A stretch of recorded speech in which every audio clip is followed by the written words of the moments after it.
महिषासुर का जन्म होता है और उसके बाद तप करेंगे।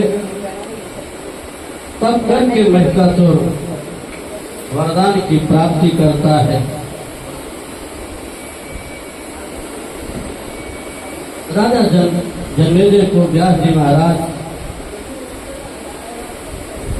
कथा यहाँ तक सुनाया तो राजा जन्मेजय कहते हैं कि कृपया हमें आप वो कथा बताएं, भगवती योगत्री का ये प्रभाव हमें विस्तार पूर्वक बताने की कृपा करें। उनके उन महामाया का चरित्र बताएं। मतलब ये जानने की परम उत्सुकता होती है कि जो मनुष्य इस बात को भलीभांति जानता है कि ये स्थावर जंगल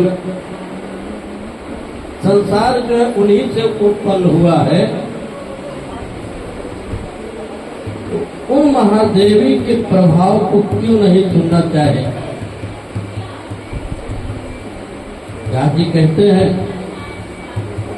कि हमारी हार्दिक इच्छा यही है कि ऐसे प्रभाव से युक्त सर्वशक्ति से संपन्न उन महामाया के पराक्रम को हम सुनना चाहेंगे, आप बताने की कृपा करें।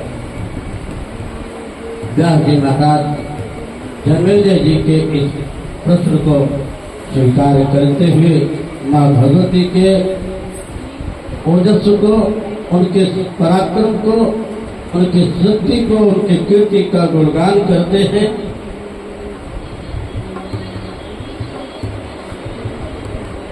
और जब इस प्रकार का प्रश्न जन्मेजय जी व्यास जी से किया तो बड़ी व्यास जी को प्रसन्नता हुई कि व्यास जी बहुत प्रसन्न हुए। कहा कि अगर ऐसा प्रश्न कोई मतलब करता है और माँ भगवती के गुरु का बखान श्रवण करता है, उनके पराक्रम की चर्चा श्रवण करता है, तो सुनने और कहने तो श्रोता और वक्ता दोनों के लिए बड़ी पुण्य की प्राप्ति होती है और माँ भगवती की बड़ी कृपा होती है। भक्तों पर, श्रोताओं पर बड़ी कृपा बनती है। कहा कि राजन, एक समय की बात है कि जिस समय भूतल पर महिषासुर नामक राजा राज करता था और उस समय देवताओं और दैत्यों की सेवाओं में भीषण युद्ध छिड़ गया। जब देव और दानव आमने सामने हुए तो बहुत भारी युद्ध छिड़ा और उस युद्ध में राजा उन्हीं दिनों सुमेर पर्वत पर जाकर महिष नामक दानव ने हृदय में अपने इष्ट देवता का ध्यान करता हुआ तप कर रहा था। तपस्या में समाहित था, ध्यान में लीन था और इस पर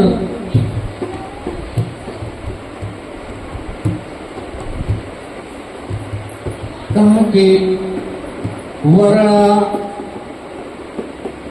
वर्षाणाम अयुतम पूर्णम चिंतयन् हृदि देवताम् तस्य तुष्टो महाराज ब्रह्मलोक पितामह। वो महिष नामक दानव ने हृदय में अपने इस देवता का ध्यान करते करते 10,000 समय बिता दिया। कितना? 10,000 वर्ष का समय बिता दिया। जब 10,000 वर्ष तक वो महिष नामक दानव ध्यान में लीन था, तो उसके ध्यान से, उसके तेज से चारों तरफ हाहाकार मच गया कि ये महिष नामक दानव इतनी कठिन तपस्या कर रहा है, और जब ये इसकी तपस्या फलीभूत हो गई, वरदान प्राप्त कर लिया, तो कल्याण नहीं। क्या कल्याण नहीं? अब आगे इस प्रकार से सारे के सारे देवता अचंभित हो गए, आश्चर्यचकित में पड़ गए।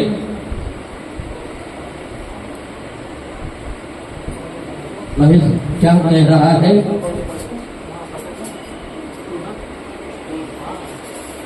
महिष कह रहा है कि अमरत्वम देव देवो वाञ्छामि दृढ़ प्रभो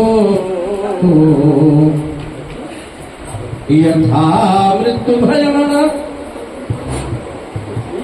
स्यात् तथा कुरु पितामह। महिष कहता है कि हे देव, हे ब्रह्मन,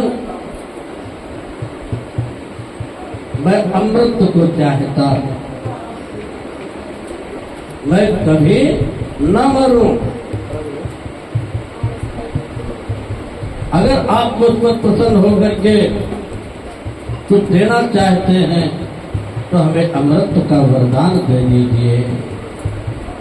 महिष अमृत का वरदान मांगता है।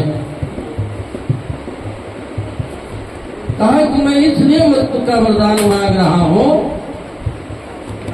कि मुझको कभी किसी प्रकार का भय न उत्पन्न हो। ब्रह्मा जी कहते हैं कि उत्पन्नस्य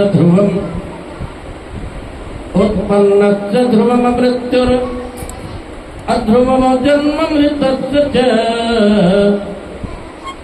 सर्वथा मरणोत्पत्ति सर्वेषां प्राणिनां किल। ब्रह्मा जी ने कहा, हे महिष, तुम्हें ये नहीं पता कि जो जन्म लेता है उसका मरण सुनिश्चित है, क्योंकि जब वो मां के उदर से जब बाहर आता है तो साथ साथ उसके मृत्यु का भी समय निश्चित कर दिया जाता है। क्या तुम्हें ये ज्ञान नहीं है? तो इस प्रकार का वरदान मत मांगो।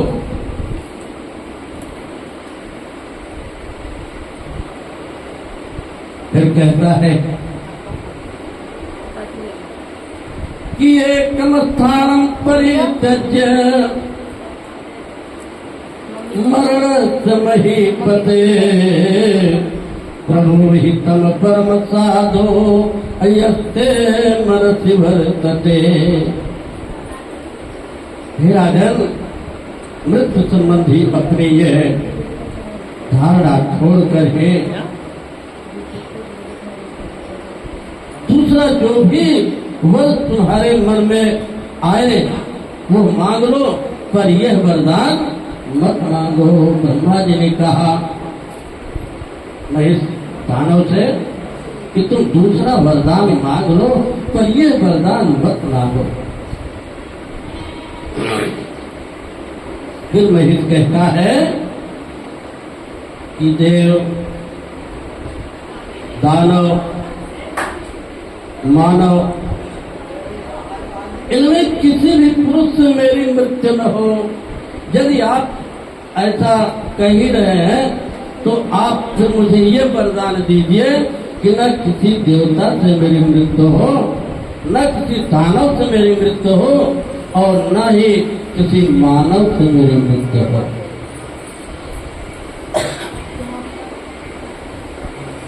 और मृत्यु हो भी तो किसी स्त्री से मेरी मृत्यु हो, अगर देना है तो ये वरदान दे दो, क्योंकि वो तो जानता था कि मैं इतना पराक्रमी हूँ और स्त्री तो अबला होती है, वो हमें मार नहीं पाएगी। इसलिए उसने ये वरदान मांगा कि न मेरी मृत्यु दानव से हो न मानव से हो, अगर हो तो मेरी मृत्यु किसी स्त्री के द्वारा हो। ब्रह्मा ने कहा, दानवेंद्र ठीक है, तुम्हारा ये वरदान मैं स्वीकार करता हूँ, तुम्हारी ये मांग मैं स्वीकार करता हूँ, ठीक है, तथास्तु मैं ये वरदान देता हूँ कि तुम्हारी मृत्यु स्त्री के ही द्वारा हो। ब्रह्मा जी ने इस प्रकार से महिष नामक दानव को वरदान दे दिया। व्यास जी महाराज राजा जन्मेजय से कहा कि वरदान देकर के ब्रह्मा जी अपने लोक को चले गए और दैत्य श्रेष्ठ महिषासुर भी प्रसन्न होकर अपने घर लौट गया। राजा जन्मेजय पुनः व्यास जी महाराज से कहते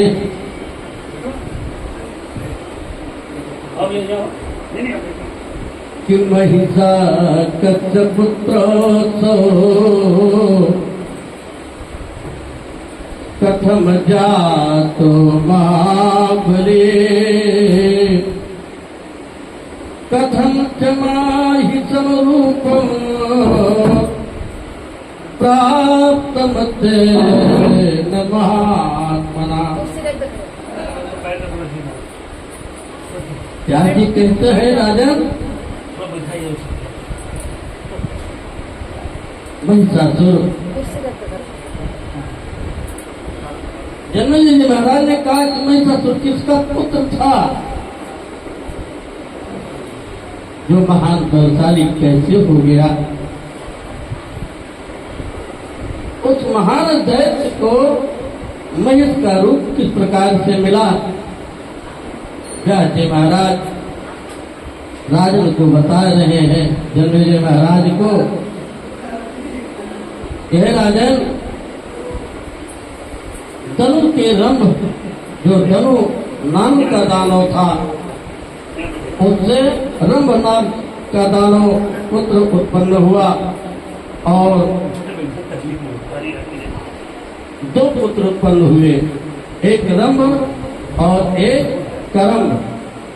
रंभ नामक दानव, करम्भ नामक दानव जो है उत्पन्न हुए और दोनों जो दानव भूमंडल पर बहुत दिन तक रहे, बहुत दिनों तक राज किया और अपने बल, अपनी कीर्ति,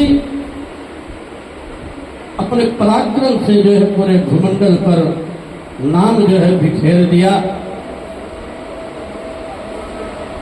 कहा कि महाराज वह दोनों संतानहीन थे और पुत्र की प्राप्ति के लिए दोनों दानव तपस्या करने लगे। उनमें कर्म ने पवित्र पंचनद के जल से, पंचनद जल माने 5 नदियों के जल से, 5 नदियों का जल ले आया और 5 नदियों के जल से स्नान करता था प्रतिदिन और उन्हीं जलों के स्नान से भगवान अपना उसका जो इष्ट रहा अपने इष्ट को भी स्नान कराता और नियमित रूप से पूजन करता। उनमें कर्म ने पवित्र 5 नदियों के जल में डूबकर अनेक वर्षों तक तपस्या में लीन रहा।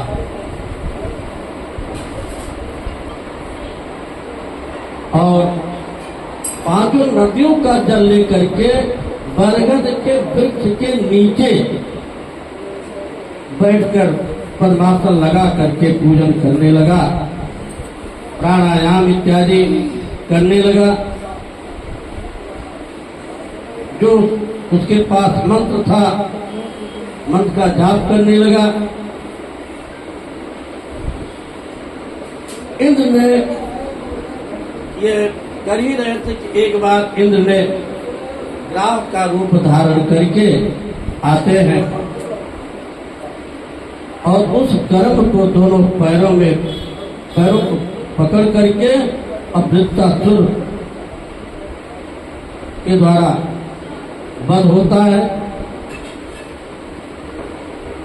और इधर इंद्र जो है कर्म को मार डाले। तब अपने भाई का वध सुनकर रव अत्यधिक कुपित होता है। अपने हाथ से अपना सिर काट कर उसे अग्नि में होम कर देने की उसने अपना मन बना लिया। दुख सहन नहीं कर सका। सोचा कि मैं जी के क्या करूं, मेरे भाई का तो वध हो गया। जैसे ही अपना सिर काटने को तैयार होता है तभी अग्निदेव प्रकट हो जाते हैं कि तुम ऐसा कार्य मत करो, ऐसा कार्य मत करो। आत्महत्या जो है अत्यंत दुखदायी होती है। न जाने कितने हजार वर्षों तक इधर उधर विचरण करोगे, इसलिए तुम आत्महत्या मत करो। तुम्हारे मन में जो भी है वरदान मांग लो और तुम्हारा कौन सा कार्य है जो कि पूर्ण नहीं होगा, मैं वरदान देता हूँ, जो तुम चाहोगे वो कार्य पूरा हो जाएगा। मुझे तीनों लोगों पर विजय प्राप्त करना है। क्या कहा कि मुझे तीनों लोगों पर विजय प्राप्त करना है और शत्रु सेना का विनाश करने वाला पुत्र प्राप्त हो, जिससे कि देवता, दानव, मनुष्य इन सभी से जो है सर्वथा हम अजय रहें, मुझे कोई मार ना सके, हमारी हर जगह विजय प्राप्त हो। मैं इस प्रकार का वरदान मांगता हूँ। अग्निदेव ने कहा कि जैसी तुम्हारी अभिलाषा है वैसा ही पूर्ण होगा, वैसा ही होगा और पुत्र प्राप्त होगा। किंतु अब तुम मरने का विचार अपने मन से त्याग दो। तुम जो भी चाहोगे वो तुम्हारा मन जो है वो तुम्हारी अभिलाषा पूर्ण होगी, जो भी चाहोगे, पर मरने का विचार तुम अपने मन से त्याग दो। क्योंकि यक्षय परिवृतम स्थानम, यक्षय परिवृतम स्थानम रमणीयम श्रियान्वितम दृष्ट्वा चक्रे तदा भावो महिष्यां दानवोत्तमः। जिस भी स्त्री के प्रति तुम्हारे मन में आसक्ति भाव आ जाएगा, उसी से तुम्हें वो महाबलशाली पुत्र उत्पन्न होगा।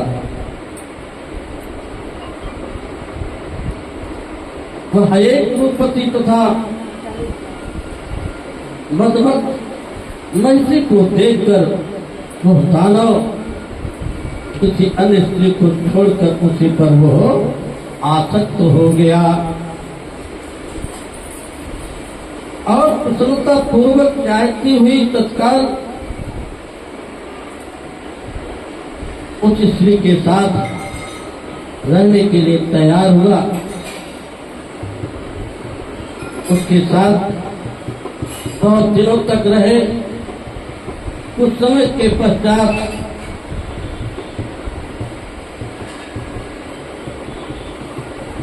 उसे अपने साथ लेकर रंग ने मनोहर सुंदर पाताल लोक में प्रवेश किया और वहां पर अपने मनोहर प्रियतमा की रक्षा करता हुआ सुखपूर्वक वो दोनों वहीं पर रहने लगे पाताल लोक में। दूसरे दिन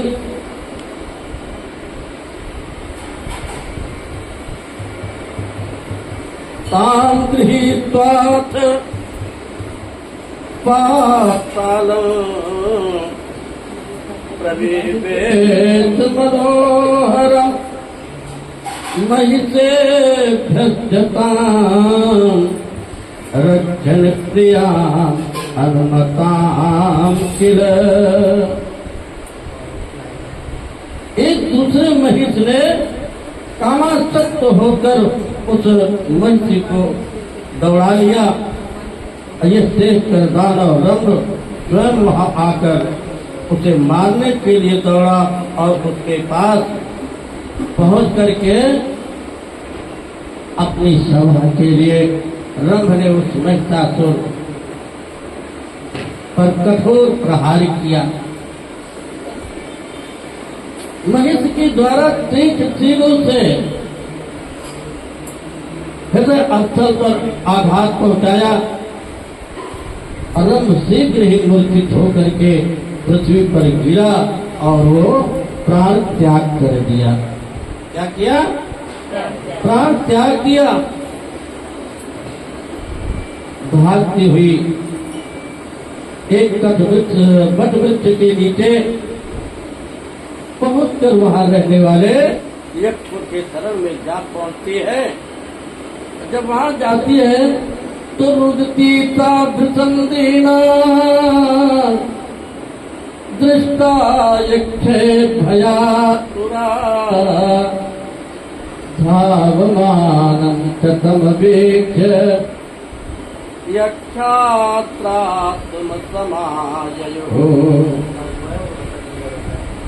कामासक्त महिष भी उसकी कामना करता हुआ उसके पीछे पीछे दौड़ा। उस महिष के साथ यक्षों का विकराल युद्ध होने लगा और अंत में बाण से आहत होकर के हुए महिष शीघ्र ही भूमि पर गिर पड़ा